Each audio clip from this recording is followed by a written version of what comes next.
Hello students, मैं हूं तरसेम जटैन और आपके लिए लेकर आ गए हैं फिर से एक बहुत ही इम्पोर्टेंट वीडियो लेक्चर जिसमें हम एक्टिविटी बेस्ड क्वेश्चंस करने वाले हैं। और चैप्टर रहेगा आपकी बार metals and non metals. Last video lecture में हमने डिस्कस किया था एसिड बेसिस एंड सोल्ट्स के एक्टिविटी बेस्ड क्वेश्चंस को। तो चलिए without wasting any time start करते हैं अपना वीडियो लेक्चर। तो भी जैसा कि आपको क्वेश्चन दिख रहे हैं यहाँ पर सबसे पहला क्वेश्चन है why tungsten metal selected for filament. जो बल्ब होते हैं उनके फिलामेंट के रूप में टंगस्टन मेटल को ही क्यों सिलेक्ट किया जाता है। टंगस्टन मेटल में आपको बता दूं सिंबल होता है डब्ल्यू। इसलिए सिलेक्ट करी जाती है क्योंकि इसका जो मेल्टिंग पॉइंट होता है वो बहुत ज्यादा हाई होता है। टंगस्टन मेटल का मेल्टिंग पॉइंट बहुत ज्यादा हाई होने के कारण इसको बल्ब के फिलामेंट्स के रूप में यूज किया जाता है। Alloys are used in electrical heating devices. जो इलेक्ट्रिकल हीटिंग डिवाइसेस होते हैं जैसे हीटर होता है या जो आयरन वगैरह होती है प्रेस जिसको बोलते हैं, वहां पर एलॉयज क्यों यूज करी जाती है, मिश्र धातु ही यूज क्यों की जाती है। तो इसका भी आंसर है क्योंकि जो एलॉयज होती हैं उनका हाई मेल्टिंग पॉइंट होता है। एलॉयज बनाई इसलिए जाती हैं ताकि जो मेटल के अंदर प्रॉपर्टीज हैं उनको इंप्रूव किया जा सके। Next question, name reducing agent which can reduce manganese oxide. ये क्या है? Manganese oxide. तो भाई मैंगनीज ऑक्साइड को कौन रिड्यूस कर सकता है? तो यहां पर आंसर आएगा एल्यूमिनियम। तो मैंगनीज ऑक्साइड को रिड्यूस करने के लिए हम किसका यूज करते हैं? एल्यूमिनियम मेटल का यूज करते हैं। तो यहां पर बन जाएगा क्या? Al2O3 प्लस Mn हो जाएगा अलग। देखिए मैंगनीज की जो ऑक्सीजन है वो चली गई है तो मैंगनीज ऑक्साइड का क्या हो गया है? यहां पर रिडक्शन हो गया है। लेकिन एल्यूमिनियम को तो ऑक्सीजन मिल गई है तो एल्यूमिनियम का क्या हो गया है बच्चे? ऑक्सीडेशन हो गया है। नेक्स्ट क्वेश्चन पे आते हैं। In electro refining of metal M what would you take as anode, cathode and electrolyte. कोई मेटल M है उसकी इलेक्ट्रोलिटिक रिफाइनिंग हमें करनी है तो आपको बताना है कि कैथोड पे क्या लोगे, एनोड पे क्या लोगे। तो आपको पता होना चाहिए कि इलेक्ट्रोलिटिक रिफाइनिंग में हमारे पास एक कंटेनर होता है, उसमें लेफ्ट साइड में लगाते हैं हम हमेशा एनोड, ठीक है, और राइट साइड में हमेशा लगता है हमारे पास कैथोड, ठीक है। तो अब मेटल कौन है बच्चे हमारे पास? एम मेटल है, एम। तो हमेशा याद रखना जो एनोड है ना, एनोड वो हमेशा जो इम्प्योर मेटल होती है उसका बनाया जाता है। प्योर मेटल का एनोड नहीं बनाओगे आप। तो एनोड किसका बनेगा? Impure metal. और इम्प्योर मेटल को बोला जाता है क्रूड मेटल। तो क्रूड मेटल का क्या बनाया जाता है? एनोड। कैथोड जो है हमारे पास वो हमेशा प्योर मेटल का बनाया जाता है। तो प्योर मेटल का बनेगा कैथोड। एज इन इलेक्ट्रोलाइट क्या लेंगे उसके अंदर? इलेक्ट्रोलाइट मतलब उसमें जो सोल्यूशन डालते हैं वो क्या होगा हमारे पास? तो इलेक्ट्रोलाइट होता है हमारे पास जो मेटल है ना, मेटल उसी का सोल्ट, उस मेटल का सोल्ट। तो लिख सकते हैं मेटल सोल्ट प्रेजेंट होगा एज एन इलेक्ट्रोलाइट। तो और इस तरह से हम ये क्वेश्चंस क्या कर पाएंगे? सोल्व कर पाएंगे। तो नेक्स्ट क्वेश्चन है हमारे पास, Pratyush took sulphur powder and heated. Pratyush ने सल्फर पाउडर लिया और उसको क्या किया है? गर्म किया है। ही कलेक्टेड द गैस इवोल्ड, उसने उस गैस को क्या कर लिया है? कलेक्ट कर लिया, जो गैस वहां से निकलेगी। What will be the action of gas, जो वो गैस निकलेगी उस वो कैसे रिएक्ट करेगी? एक्शन मतलब कैसे रिएक्ट करेगी? With dry litmus paper and moist litmus paper, ये हमें बताना है यहां पर। Let's see. तो भाई सल्फर पाउडर है तो इसका मतलब वहां पर एस होगा। हीटेड का मतलब यहां पर रिएक्शन करेगा ना सल्फर ऑक्सीजन के साथ, तो क्या बना लेगा? यहां पर SO2 बना लेगा बच्चे वो। तो जो गैस निकलेगी वो गैस कौन सी होगी हमारे पास? SO2 गैस होगी। क्लियर है ना? सोचो ना, सल्फर हीट करने पर ऑक्सीजन के साथ रिएक्ट करेगा तो सल्फर डाइऑक्साइड बना लेगा। ये जो गैस है ड्राई लिटमस पेपर के साथ क्या करेगी बताओ? ड्राई सूखा है लिटमस पेपर। अब बताओ ये जो गैस है इसमें जो सल्फर है, सल्फर बच्चे वो नॉन मेटल है या नहीं है? बिल्कुल है सर। और नॉन मेटल का ये ऑक्सीजन मतलब ऑक्साइड है। नॉन मेटल का क्या है? ये ऑक्साइड। बताइए जो नॉन मेटल के ऑक्साइड होते हैं वो नेचर में कैसे होते हैं? आंसर आएगा एसिडिक। कैसे होते हैं? एसिडिक। इसका मतलब जो SO2 है ये एक एसिडिक ऑक्साइड है। लेकिन यदि एसिडिक ऑक्साइड है तो ये ड्राई कंडीशन पे तो एसिडिक नहीं माना जाएगा ना। ड्राई कंडीशंस पे, ड्राई का मतलब पानी नहीं है वहां पर, और एसिड तब तक अपना एसिडिक बिहेवियर शो नहीं करेंगे जब तक वहां पर पानी नहीं होगा। तो ड्राई लिटमस पेपर पे इसका कोई इफेक्ट नहीं पड़ेगा। तो आप लिखेंगे this gas does not affect dry litmus paper. But moist litmus paper में क्या होगा बच्चे? पानी होगा, और पानी के साथ ये SO2 रिएक्ट कर लेगी और क्या बन जाएगा? H2SO3, और तुरंत क्या बन जाएगा यहां पर? एसिड। और यदि एसिड बन गया तो एसिड कैसे लिटमस पेपर को कैसा कर देते हैं? तो एसिड ब्लू लिटमस पेपर को क्या कर देंगे बच्चे? यहां पर रेड कर देंगे। तो आंसर आ जाएगा ड्राई कंडीशन में there will be no effect, but moist litmus paper को वो ब्लू से क्या कर देंगे? रेड कर देंगे, क्योंकि नॉन मेटल का ऑक्साइड नेचर में एसिडिक होता है। नेक्स्ट क्वेश्चन, इकबाल ट्रीटेड अ लसरस डाइवेलेंट एलिमेंट M। इसके पास डाइवेलेंट एलिमेंट है M, मतलब इसकी वैलेंसी कितनी है बच्चे? 2। डाइवेलेंट का मतलब इसकी वैलेंसी 2 है। उसने इसकी रिएक्शन NaOH के साथ करवाई। इसकी रिएक्शन करवाता है वो NaOH के साथ, ठीक है। एंड ऑब्जर्व्ड बबल्स, तो उसने देखा कि वहां पर बबल्स बन रहे। बबल्स बन रहे तो कोई ना कोई गैस निकल रही होगी भाई, पक्का। क्या निकल रही होगी? कोई ना कोई gas. He made the same observation when this element was treated with HCl। Iqbal ने जब इस मेटल M को HCl के साथ रिएक्शन करवाई, HCl के साथ, तो उसको सेम ऑब्जर्वेशन मिली। सेम ऑब्जर्वेशन मतलब अब की बार भी उसको बबल्स दिखाई दिए यहां पर, मतलब गैस निकलती हुई उसको लगी कि गैस निकल रही है। तो आपको बताना है कि ये मेटल M कौन हो सकता है, और ये जो गैस यहां पर निकली है ये कौन सी हो सकती है। तो आप खुद से सोचो। ये तो एसिड है, और ये जो M है ये डाइवेलेंट, इसकी 2 वैलेंसी है। तो बता 2 वैलेंसी किसकी होती है? मैग्नीशियम की, कैल्शियम की, जिंक की होती है नहीं होती है, आयरन की भी होती है नहीं होती है, बिल्कुल। तो इसका मतलब ये डाइवेलेंट एटम मैग्नीशियम हो सकता है, कैल्शियम हो सकता है, जिंक हो सकता है, आयरन हो सकता है ना। तो मैं यहाँ पर एक बार जिंक मान लूं, जिंक इसको एक बार के लिए क्या मान लेता हूं? जिंक। तो बताइए जिंक जब बेस के साथ रिएक्शन करेगा तो कौन सी गैस निकलेगी बच्चे? H2 गैस निकलेगी। यहां पर क्या बन जाएगा? सोडियम जिंकेट Na2ZnO2 बन जाएगा। क्लियर? और यदि वो HCl के साथ रिएक्शन करेगा, जिंक जिंक जिंक, तो कौन सी गैस निकलेगी? तब भी H2 गैस निकलेगी। और यहां पर जिंक और क्लोरीन मिलकर क्या बना लेंगे? Zinc chloride. कहने का मतलब है ये मेटल डाइवेलेंट है, तो मैग्नीशियम भी हो सकती है, कैल्शियम भी हो सकती है, जिंक भी हो सकती है, और आयरन भी हो सकती है। और यहां पर जो गैस निकलेगी वो कौन सी होगी? हाइड्रोजन गैस के बबल्स बनेंगे। कौन सी गैस के? हाइड्रोजन गैस के। नेक्स्ट क्वेश्चन है, during extraction of metals by electrolytic refining. Electrolytic refining से जब हम मेटल्स को एक्सट्रैक्ट करते हैं, which material will be used as anode, cathode? Silver के लिए बताना है आपको। पीछे करके है ना, मैं भी क्वेश्चन वहां पर मेटल M मान रखी थी। तो बताइए आप क्या क्या करोगे। यहां पर लेफ्ट साइड में होता है एनोड, राइट साइड में होता है कैथोड। बताओ, सिल्वर की रिफाइनिंग करनी है आपको, सिल्वर को प्योर बनाना है। तो यहां पर एनोड के रूप में किसको लोगे? तो यहां पर एनोड के रूप में लोगे आप क्रूड सिल्वर को। क्रूड सिल्वर मतलब इम्प्योर सिल्वर होगा एनोड। क्लियर? कैथोड क्या होगा? प्योर सिल्वर होगा हमारे पास कैथोड। कैथोड, ठीक है। तो इसके अंदर सोल्ट क्या लोगे? यहां पर सिल्वर का सोल्ट लेना पड़ेगा कोई ना कोई। तो यहां पर डाल देता हूं मैं AgNO3 सिल्वर नाइट्रेट।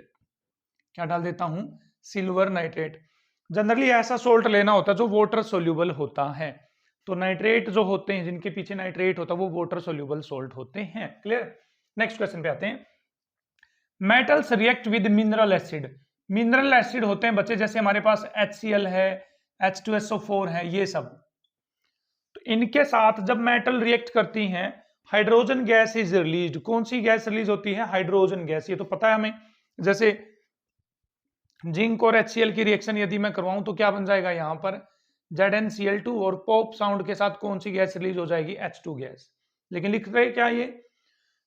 इनके साथ तो चलो रिलीज होती है, लेकिन HNO3 के साथ no gas is evolved, no gas नहीं, मतलब hydrogen gas is not evolved, gas तो निकलती है हालांकि वहां पर भी। तो कहते हैं कि नाइट्रिक एसिड जब रिएक्शन करता है मेटल्स के साथ तो हाइड्रोजन गैस क्यों नहीं निकलती? तो इसका रीजन है कि जो नाइट्रिक एसिड होता है वो एक ऑक्सीडाइजिंग एजेंट होता है। Nitric acid is an oxidising agent, oxidising agent होने के कारण वो मेटल्स का ऑक्सीडेशन कर देता है, तो वहां पर हाइड्रोजन गैस रिलीज नहीं होती। तो याद कर लें इस बात को, ठीक है। Compound X and aluminium are used to join railway track, railway track को जोड़ने के लिए एल्यूमिनियम का यूज किया जाता है और कंपाउंड एक्स का यूज किया जाता है, ठीक है। आपको बताना ये कंपाउंड एक्स क्या है, यहां पर जो रिएक्शन होगी आपको वो लिखनी है, और तो कंपाउंड एक्स लिखेंगे, रिएक्शन लिखेंगे, और रिएक्शन का कोई नाम है तो आपको वो भी बताना है यहां पे। तो सोचिए भैया कंपाउंड एक्स क्या हो सकता है जो रेलवे ट्रैक को जोड़ने के लिए यूज किया जाता है, लेट अस फाइंड आउट। तो हमेशा जो यहां पर रिएक्शन वो होगी एल्यूमिनियम। खुद सोचो रेलवे ट्रैक किसके बने होते हैं, किसके बने होते हैं रेलवे ट्रैक? आयरन के, लोहे के। तो इसका मतलब यहां पर लोहे की कोई चीज होगी, तो आयरन ऑक्साइड आएगा बच्चे यहां पर आंसर क्या आएगा? Iron oxide.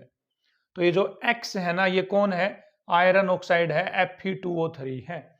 उसके साथ जब एल्यूमिनियम रिएक्शन करती है और जब आप हीट करते हो तो यहां पर डिस्प्लेसमेंट रिएक्शन हो जाती है, एल्यूमिनियम आयरन को धक्का मार देती है, Al2O3 बन जाता है, प्लस में बन जाता है आयरन। लेकिन क्योंकि ये रिएक्शन हाईली एक्सोथर्मिक होती है तो यहां पर जो आयरन मिलता आपको वो पिघला हुआ मिलेगा, जिसके कारण उसको रेल के ट्रैक जोड़ने के लिए यूज किया जा सकता है। तो X कौन है बच्चे? आयरन ऑक्साइड है। रिएक्शन हमने लिख दी है, रिएक्शन का नाम है बच्चे थर्माइट रिएक्शन। क्या नाम है इसका? Thermite reaction. याद कर लीजिए, thermite reaction. Let's proceed to next question. When a metal X is treated with cold water, कोई मेटल X है जिसको ठंडे पानी के साथ रिएक्ट करवाया जाता है, it gives a basic salt Y। ये क्या बना देती है हमारे पास? बेसिक सोल्ट Y बना लेती है, ठीक है। बेसिक सोल्ट तो मत लिखिए भाई, यहां पर बेस लिखिए, यहां पर इन्होंने गड़बड़ कर रखी है बुक वालों ने। It forms a base Y। ये क्या बना लेती है? बेस Y बना लेती है विद मोलिकुलर फॉर्मूला XOH। ये जो बेस बन रहा है उसका मोलिकुलर फॉर्मूला XOH। X कौन है? ये मेटल है, और ये जो बेस है ना इसका मोलर मास, इसका जो वजन है ना वो कितना दे रखा है? 40 दे रखा है। And liberates a gas Z। और जब ये ठंडे पानी के साथ मेटल रिएक्ट करती है तो एक गैस छोड़ती है Z, विच इजिली कैचेज फायर, जो आसानी से आग पकड़ लेती है। अब आसानी से आग कौन सी गैस पकड़ती है? हाइड्रोजन, क्योंकि वो एक्सप्लोजिव। तो इसका मतलब ठंडे पानी के साथ कौन है जो रिएक्ट करने के बाद बेस बनाता है? बेस, और बेस का फॉर्मूला यहां पर XOH, और यहां पर आएगा X, और ये जो गैस निकलेगी वो कौन सी होगी बच्चे? H2 gas. सोचो कौन है यहां पर?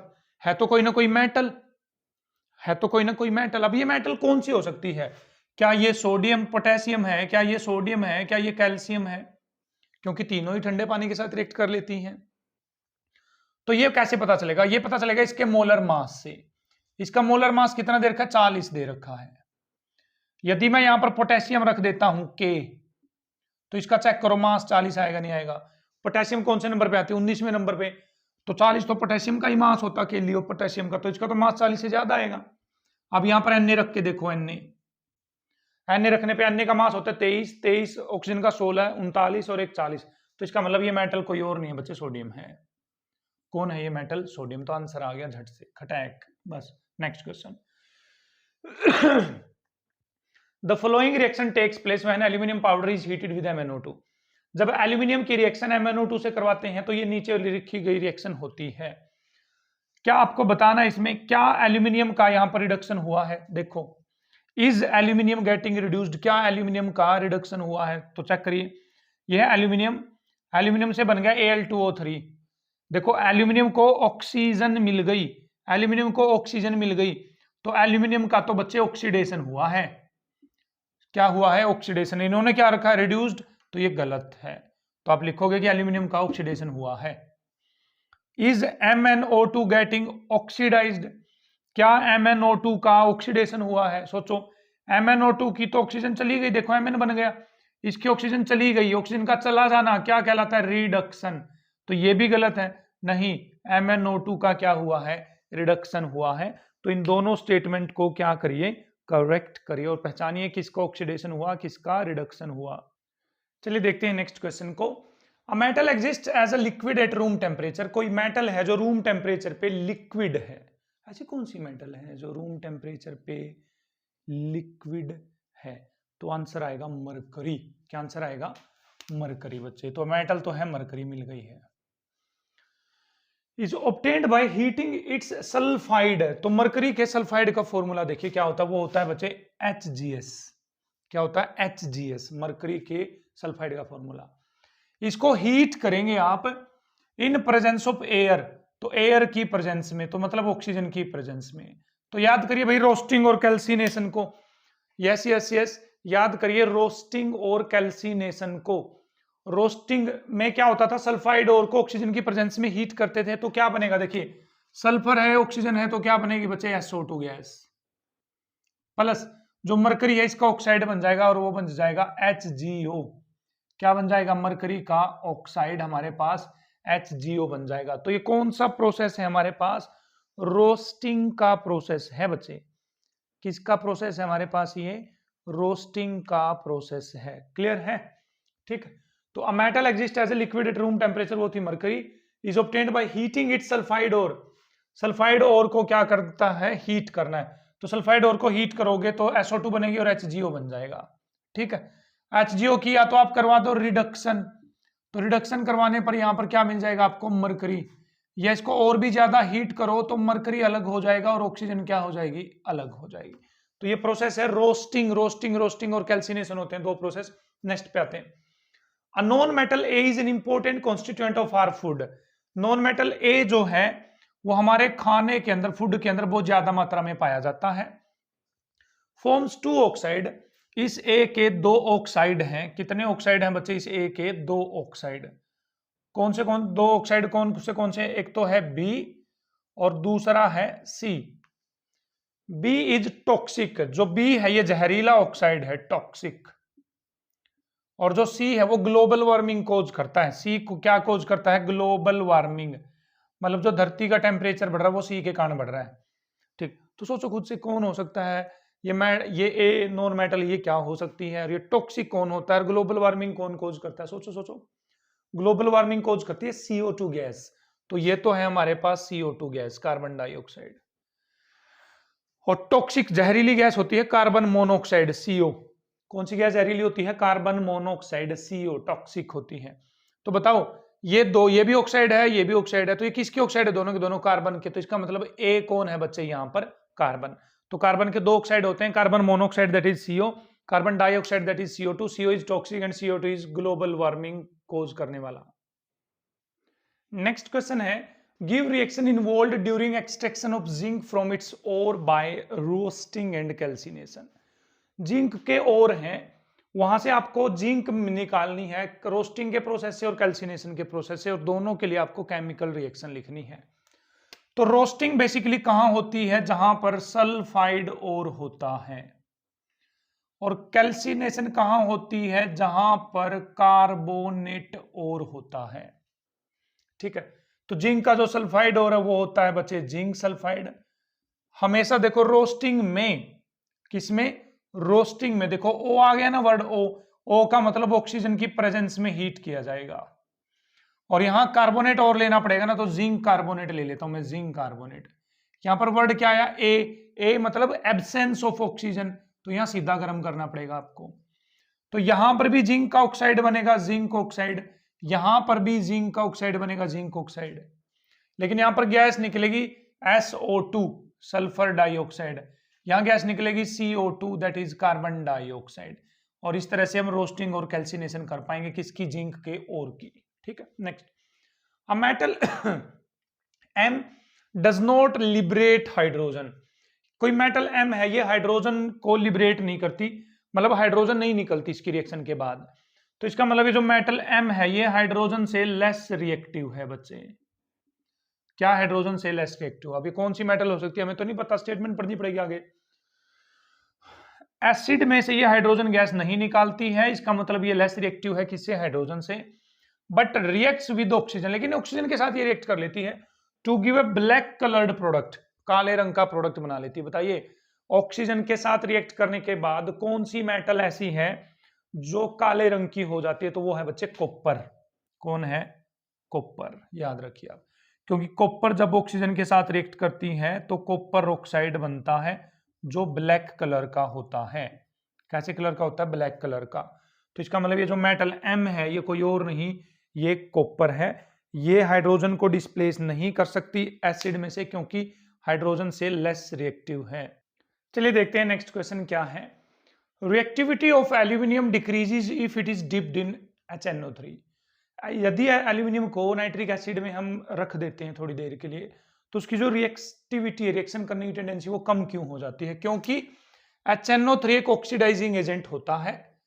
HNO3 क्या होता है, ऑक्सीडाइजिंग एजेंट। तो वो क्या करेगा, एल्यूमिनियम को ऑक्सीडेशन कर देगा तो एल्यूमिनियम का ऑक्साइड बन जाएगा, एल्यूमिनियम ऑक्साइड। तो मान लीजिए एल्यूमिनियम मेटल है, इसके ऊपर लेयर चिपक गई है एल्यूमिनियम ऑक्साइड की, ठीक है, जैसे इसके ऊपर एल्यूमिनियम ऑक्साइड की लेयर चिपक जाए, तो जब इसके ऊपर एल्यूमिनियम ऑक्साइड की लेयर चिपक जाएगी तो ये आगे रिएक्शन ही नहीं करेगा, सिंपल सी बात है। आगे ये क्या नहीं करेगा, रिएक्शन ही नहीं करेगा। तो क्योंकि एल्यूमिनियम ऑक्साइड की लेयर उस पर चिपक जाती है तो वो फर्दर रिएक्ट नहीं कर पाता है, और क्योंकि HNO3 यहाँ पर ऑक्सीडाइजिंग एजेंट होता है।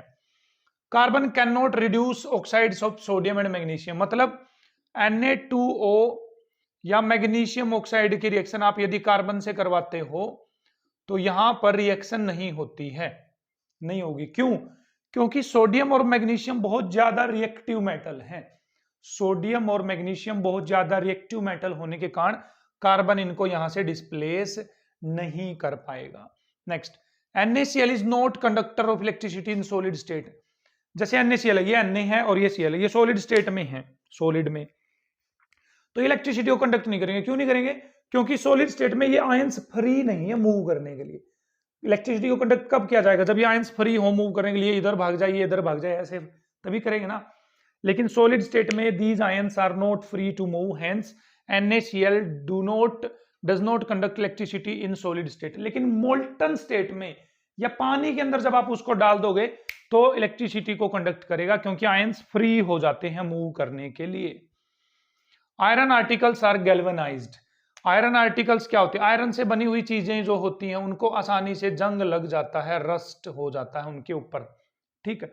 तो इससे बचाने के लिए क्या किया जाता है, आयरन आर्टिकल के ऊपर जिंक की लेयर लगाई जाती है, जिंक की लेयर। जैसे आयरन है, इसको जंग लग जाएगा जब हवा से पानी से रिएक्शन करेगा तो इसके ऊपर कोटिंग कर दो ना, जिंक की कोटिंग कर दो। तो जिंक की कोटिंग करने को ही क्या बोला जाता है, गैल्वेनाइज्ड। तो क्यों गैल्वेनाइजेशन करते हैं, ताकि आयरन आर्टिकल्स को जंग ना लगे। Next, sodium and potassium are kept in kerosene oil. Sodium और पोटेशियम को केरोसिन ऑयल में डुबोकर क्यों रखते हैं, मिट्टी के तेल में डुबोकर क्यों रखते हैं, क्योंकि सोडियम और पोटेशियम बहुत ज्यादा रिएक्टिव मेटल होती हैं। तो वो किससे रिएक्ट कर लेंगी, एनवायरमेंटल गैसेज से, हवा से, पानी से रिएक्ट कर लेंगी, इसलिए उनको केरोसिन ऑयल में डुबो कर रखते हैं। और यदि उन्होंने पानी से रिएक्शन कर ली तो उनमें आग लग जाएगी। तो उससे अच्छा भैया आग लगने से तो कि उनको कहां डुबो दो, केरोसिन ऑयल में। नेक्स्ट क्वेश्चन है, of the 3 metals X, Y and Z, हमारे पास 3 मेटल हैं, कौन सी है, X, Y एंड Z है हमारे पास, ठीक है। रिएक्ट्स विद कोल्ड वाटर, ये ठंडे पानी, ना 3 मेटल है X, Y, Z। X reacts with cold water, जो X है वो ठंडे पानी के साथ रिएक्शन कर लेती है। Y विद हॉट वाटर, जो Y है वो गर्म पानी से रिएक्शन करती है। Z विद स्टीम, जो Z है वो स्टीम के साथ रिएक्ट करती है सिर्फ। तो बताइए X कौन हो सकती है, Y कौन हो सकती है, Z कौन सा हो सकती है, बताइए। कोल्ड वाटर के साथ बच्चे रिएक्ट करती है जो मेटल, वो होती है हमारे पास पोटेशियम और सोडियम। कौन होती है, पोटेशियम और सोडियम, क्लियर है। जो हॉट वाटर के साथ रिएक्ट करती है, देखिए ये पोटेशियम और सोडियम कोल्ड, हॉट, स्टीम तीनों के साथ रिएक्ट कर लेती है, उसमें कोई दिक्कत नहीं, क्लियर है। जो गर्म पानी के साथ रिएक्ट करती है वो होती है बच्चे मैग्नीशियम, और जो स्टीम के साथ, सिर्फ स्टीम के साथ रिएक्ट करेगी, ना ठंडे के साथ ना गर्म के साथ, तो वो होती है हमारे पास आयरन और एल्यूमिनियम। कौन होती है? आयरन और एल्यूमिनियम। क्लियर है? तो आपको बताना है इनकी रिएक्टिविटी, रिएक्टिविटी बतानी है, इनमें से कौन सबसे ज्यादा रिएक्टिव है। तो पोटेशियम सबसे ज्यादा रिएक्टिव, उसके बाद आएगा सोडियम, उसके बाद आएगा मैग्नीशियम, उसके बाद आएगा एल्यूमिनियम, और उसके बाद आएगा आयरन। ये इनकी रिएक्टिविटी का ऑर्डर है। Next question, an element A Burns with golden flame. कोई एलिमेंट ए है, वो जलता है तो गोल्डन फ्लेम निकलती है, सुनहरे रंग की फ्लेम निकलती है, ठीक है, हवा में, जब वो हवा में जलेगा। It reacts with another element B. ये जो ए है ये किसके साथ रिएक्ट करता है? बी के साथ। और जो बी एलिमेंट है उसका एटॉमिक नंबर है 17। तो बताइए बी 17 नंबर पे कौन आता है बच्चे? क्लोरीन आता है, नहीं आता है क्लोरीन, तो बी तो आ गया क्लोरीन। तो ये बी के साथ रिएक्ट करके सी बना लेता है। क्या बना लेता है? सी। और ये जो ए है ये किस फ्लेम के साथ जलता है? गोल्डन फ्लेम के साथ जलता है, with golden flame. Aqua solution of C, मतलब सी में जब आप पानी मिलाते हो, क्या बनाते हो? पानी। एक्वा सोल्यूशन मतलब पानी। ऑन इलेक्ट्रोलिसिस, और इसमें से करंट पास करते हो आप, करंट गिव्स ए कंपाउंड डी। यहां पर एक कंपाउंड बनता है डी। कौन सा कंपाउंड बनता है? D. And liberates hydrogen and chlorine gas, और यहां पर हाइड्रोजन गैस भी बनती है और यहां पर क्लोरीन गैस भी बनती है। तो बताइए ए बी सी डी क्या क्या हो सकते हैं? भाई इस रिएक्शन को ध्यान से देखो और सोचिए ये क्या हो सकता है। क्लोरीन के साथ खुश होकर कौन रिएक्शन करता है? तो आंसर आएगा सोडियम। तो ए है बच्चे सोडियम, बी है बच्चे क्लोरीन, तो सी बन जाएगा बच्चे हमारे पास NaCl। बैलेंस कर लेंगे 2Na 2NaCl, ठीक है। अब इसका मतलब सी कौन है? NaCl, तो यहां पर लिखिए NaCl। NaCl कौन सा प्रोसेस है? ये क्लोरएल्कली प्रोसेस। कौन सा है? क्लोरएल्कली प्रोसेस। तो यहां पर क्या बनता है क्लोरएल्कली प्रोसेस में? एल्कली, एल्कली मतलब बेस बनेगा, बेस मतलब NaOH बनेगा। कौन सी गैस निकलेगी? हाइड्रोजन। कौन सी गैस निकलेगी? Cl2। हाइड्रोजन गैस बनेगी बच्चे हमारे पास कैथोड पे, और क्लोरीन गैस बनेगी बच्चे हमारे पास एनोड पे। और इस तरह से इस क्वेश्चन का सॉल्यूशन आप आसानी से कर पाएंगे। चलिए बढ़ते हैं नेक्स्ट क्वेश्चन की तरफ। 2 ores A and B are taken. 2 ore लिए हैं ए और बी। ऑन हीटिंग और ए, जब और ए को गर्म करते हैं तो CO2 गैस निकलती है, और बी को गर्म करते तो SO2 गैस निकलती है। बताइए CO2 गैस कौन से और में से निकलती थी बच्चे? कार्बोनेट और में से, ठीक है। SO2 गैस कौन से और में से निकलती थी बच्चे? सल्फाइड और में से। तो इसका मतलब यहां जो रिएक्शन होगी वो होगी, मान लेते हैं CaCO3, और उसको आप हीट करेंगे तो क्या बन जाएगा? CaO plus CO2। यहां जो रिएक्शन होगी, मान लेते हैं जिंक सल्फाइड है, और उसको ऑक्सीजन की प्रेजेंस में हीट करेंगे ना, क्योंकि ये तो सल्फाइड और है, ये तो रोस्टिंग वाला प्रोसेस हो गया। पीछे करके तो आए हैं भाई अब मैं इसी वीडियो लेक्चर में। ये कौन सा प्रोसेस है? रोस्टिंग का। कार्बोनेट वाला कौन सा है? कैल्सिनेशन का।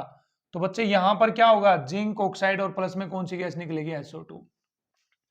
रोस्टिंग में ऑक्सीजन की प्रेजेंस होनी चाहिए, कैल्सिनेशन में ऑक्सीजन की एब्सेंस होनी चाहिए। नेक्स्ट क्वेश्चन पे आते हैं।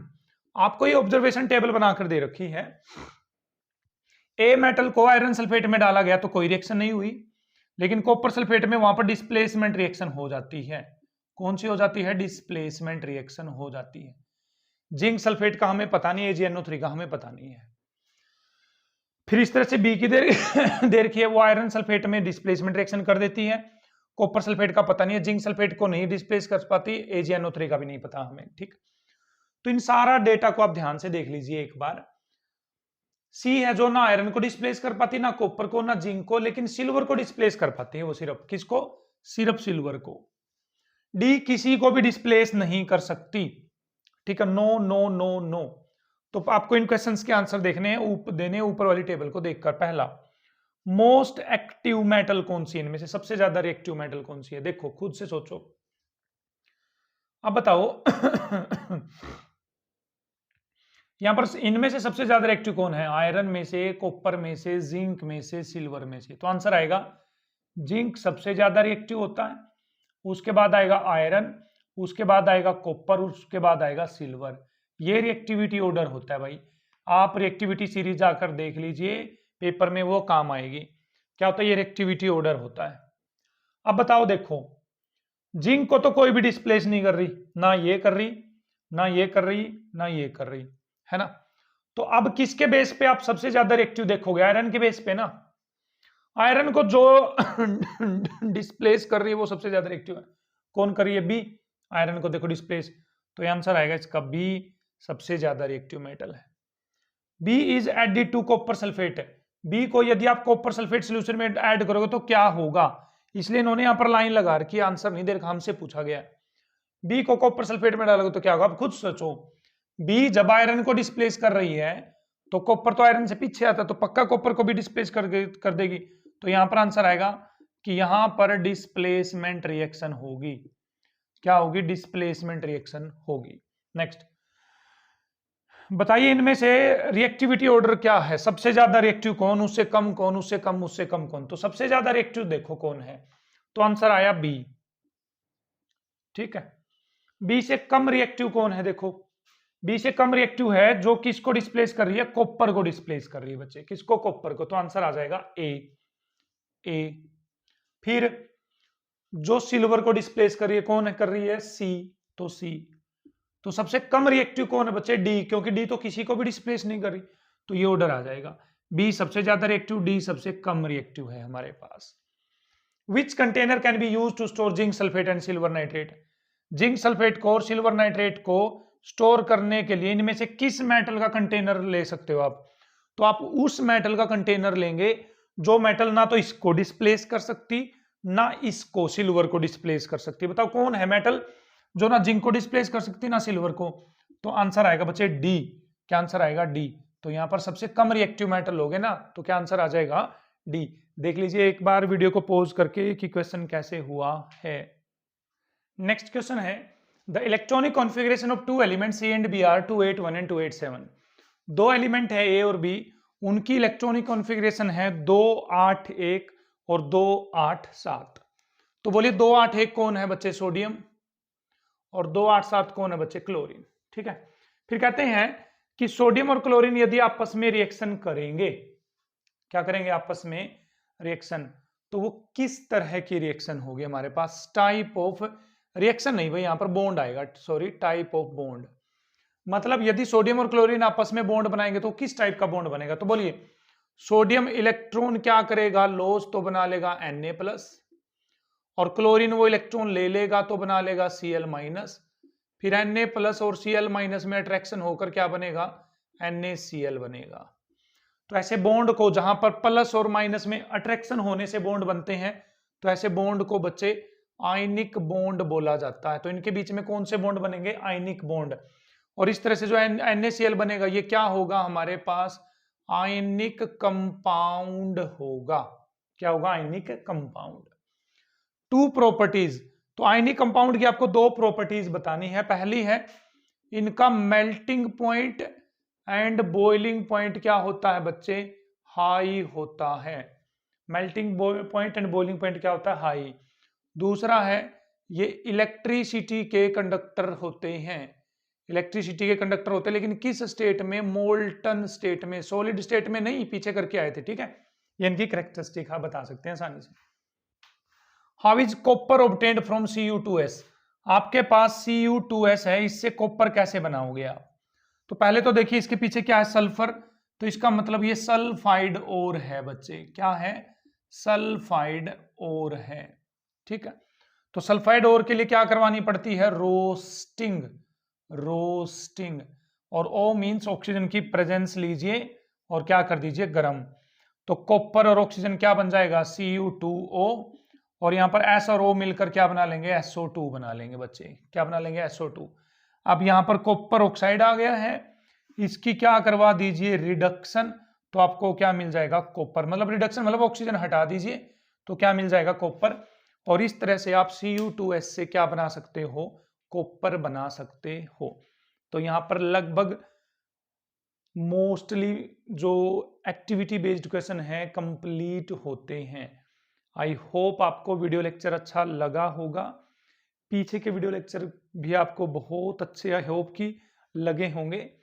तो यहाँ पर एक्टिविटी बेस्ड क्वेश्चंस कंप्लीट होते हैं हमारे पास metals and non metals chapters के।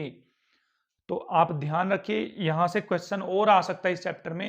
एलॉयज, जो मिश्र धातु होती है, एक मेटल दूसरी मेटल में मिलाकर जो एलॉयज बनती है, वहां से क्वेश्चन पूछा जा सकता है। सेकंड क्वेश्चन पूछा जा सकता है, में भी पूछा जा सकता है, जो और है, और कि भाई कैल्शियम का कौन सा और है, आयरन का कौन सा, और उन और के फॉर्मूलों से क्वेश्चन आपसे पूछा जा सकता है। आई होप आपको ये वीडियो लेक्चर अच्छा लगा है, तो ज़्यादा से ज़्यादा शेयर करें अपने दोस्तों के साथ और एंजॉय करें केमिस्ट्री को मेरे साथ। नेक्स्ट वीडियो लेक्चर में हम मिलेंगे आपसे लेकर नया चैप्टर जिसका नाम होगा कार्बन एंड इट्स कंपाउंड। तब तक के लिए बाय बाय।